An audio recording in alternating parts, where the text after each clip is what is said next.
What's up, everybody? Welcome to today's video. Not a video I want to make, but car's having an issue. I'm obviously gonna put a clip in. Basically, the coolant's bubbling, which could be the multitude of issues, onto the original issue, a head gasket issue. So you know the car's fully built. It shouldn't be doing that. So I'm gonna replace the radiator cap with the old radiator cap. We're gonna do that on the way, taking it back to the shop. Hopefully, it's something minor, because again, this is not what I planned for. It's not cool. It's my friends here. We're going to drop this car back off at other sides. I want to see what the hell is going on with this car. Again, like I said, I saw the clip of it bubbling. It's pretty hardcore, but not as bad. See a little smoke. Last time I did that, blew a head gasket and blew a motor. So, again, we're going to drop this car back off. I want to see what's going on. That's the start. Huh? It won't smoke right now. It's when it warms up, it's gonna smoke. The problem is, it's the coolant reservoir is right here, right behind the battery. It's bubbling. And the only way it bubbles, air gets into the system. If air gets into the system, obviously air and coolant air, it's gonna expand. It's gotta go somewhere. It's causing it to overheat. Overheating is bad. I'm aware. Overheating melts shit. I'm aware. Overheating is the reason why I got a brand new motor. Because then the head gasket will lift, kind of like that, right? Okay. And then when the head gasket lifts, it could be a head gasket. I'm not saying it is, but it could be a bunch of things. It could be hoses, it could be the radiator cap, it could be a lifted head gasket. I'm just going to DEFCON level 5, because the reason why I even went this route is because the head lifted. Yeah. Right? And when the head lifted, it got bad enough because I was riding around, I saw some smoke, not nothing of it, and the smoke got worse and worse. So I saw a little bit of baby smoke, and the motor was extremely hot. Motor was extremely hot. Not like yours was the other day. It's going to be hot, obviously, because it was cracked. But when you get bubbling, I'll show you the video in a second. So I'm put in this video. It's not good. Yeah. Okay. So again, coolant, man. It's definitely coolant. I smell it.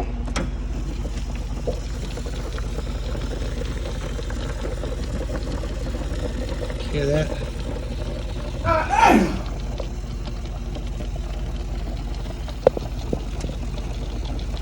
Yeah, it's not coolant. I see smoke now. It's bubbling. I don't know if you can see the smoke.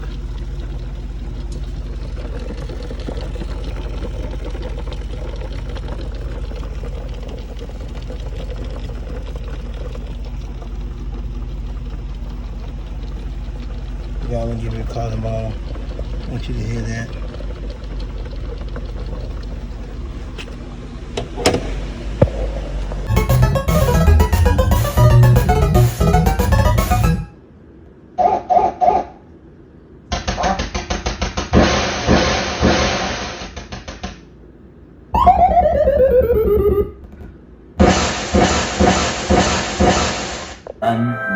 Hey guys, we fast forward in time.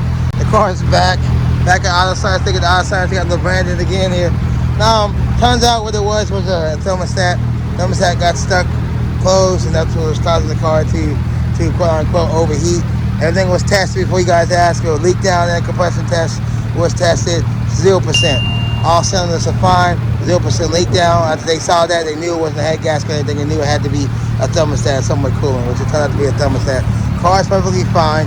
Again, obviously it's 2 a.m. and you hear bubbling. You're like, what the hell is going on? I just built the car. So that's all it was. Also, took care of me. Also adjusted the clutch. Clutch is too high. But again, like I said, things happen when you build a car. Just don't. All right, back at the crib. Just killed it.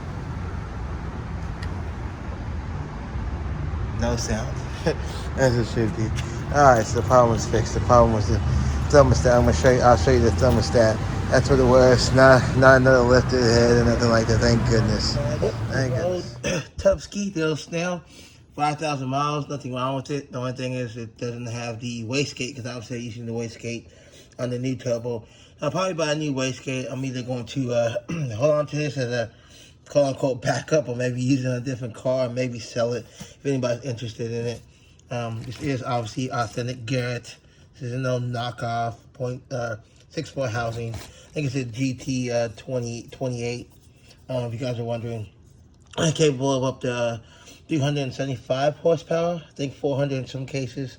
But I never used this turbo even close to its maximum output. And like I said, 5,000 miles on the end. It's got a brand new cylinder cartridge too.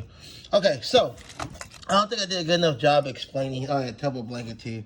Got the wrong blanket. This is for external wastegate. So if you guys have external wastegate turbo, and you guys want a turbo blanket, shoot me an offer. Again, I can't use this at all. I don't have any external turbos. Okay, I don't think I did a good enough job explaining what happened. So here you go. Here's the culprit right here. There you go. Focus in right here.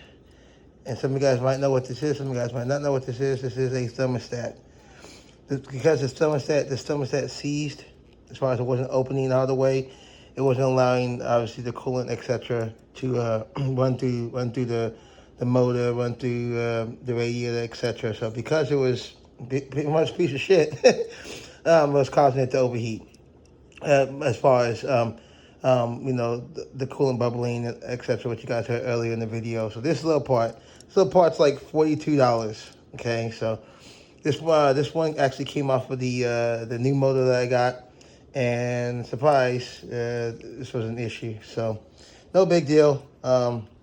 Like I said, if you guys are paying attention, the car is perfectly fine. Did a compression check on each cylinder, perfect, all within range, 0% leak down.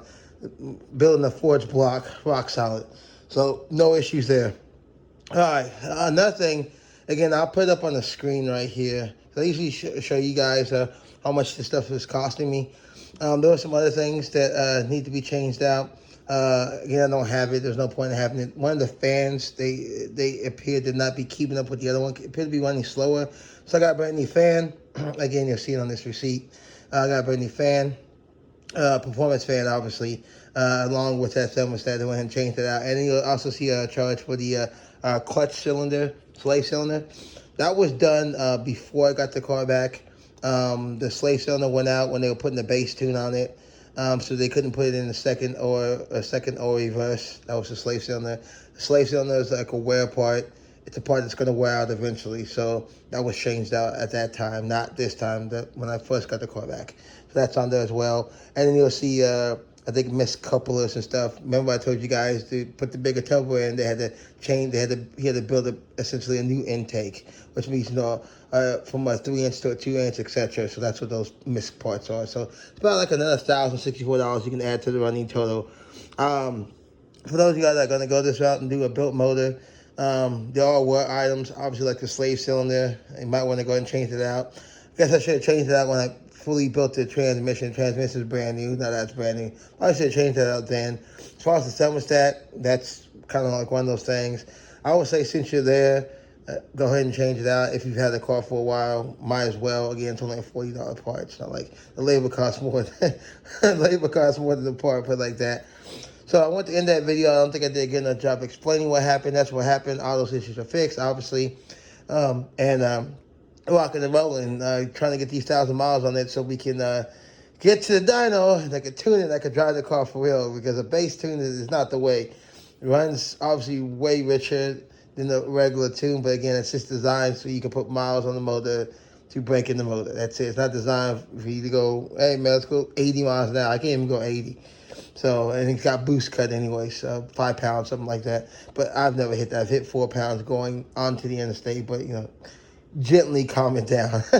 Anywho, so I got these new parts in. Let me throw them in here. Right here, here's a Mugen. I think, there you go, key. Back key. I actually have one of these. My only key. I need to get another key. I've always only had one key for the car, so I need to get another one just in case. And here's another key right here with the regular black Honda backing. No, that's not going to do. That's why I got, obviously, the Mugen backing. And it has to be cut. So before you guys go to Honda and pay outrageous $300 for them to make you a new key, this backing was like $25. Obviously, I think we shipped from China, but it is what it is. And you can get these keys all day long, blank keys, 1, 2, 3 keys, for anywhere from like $60 up to like $120, depending on how many keys you want. Also, I just wanted one key So you guys know what that means. We're eventually going to end up at Honda, get Honda to reprogram this key, cut this key to my car, so at least I'll have a backup key. Just wanted to show you guys that sometimes people ask about keys and pay outrageous prices to get a new key. But yeah, just wanted to tell that in the video, and as well as explain what really happened with the car. The car's perfect. Been driving it, no issues as it should be. And he did adjust the clutch because the clutch stop, I guess you would say, was a little too low, so I had to depress extremely high in order to get the clutch to engage. But after he fixed that, as far as lowered it a little bit, now it's like it used to be. Of course, again, like I said, we took the whole car apart, put in a brand new transmission, so you know, the filling things out. But all right, guys, about 600 more miles to go, and then we'll be back on the dyno. So I hope you guys enjoyed this video. Again, I'm just trying to be transparent. A lot of people don't show you problems or issues. They show you, oh, the car's running, the car's perfect, blah, blah, blah. Nothing's going on. You know, I'm not that type of person. I'm a real person. I'm going to show you guys the ups and the downs. That's what makes the YouTube channel. That's what makes it fun for you guys as far as, you know, do you guys actually want to go this route to build a car or not? And by the way, the comments of, oh, he's talking. Hey, as soon as we get these miles on the car, we're going to the dyno. We're going to have some fun. We're going to definitely show you guys some POV, etc. But again, got to break in the motor properly, guys. Properly, because again, this is $15,000. I'm not going to play with that type of money. So we got to break in the motor properly. Then we'll go out and boost it and have some fun, etc. So see you guys next video. If you guys have any questions, post them down below. If you guys have any questions about any of these parts, etc., let me know. I have some awesome parts that just came in, but you guys have to wait till next video. Later.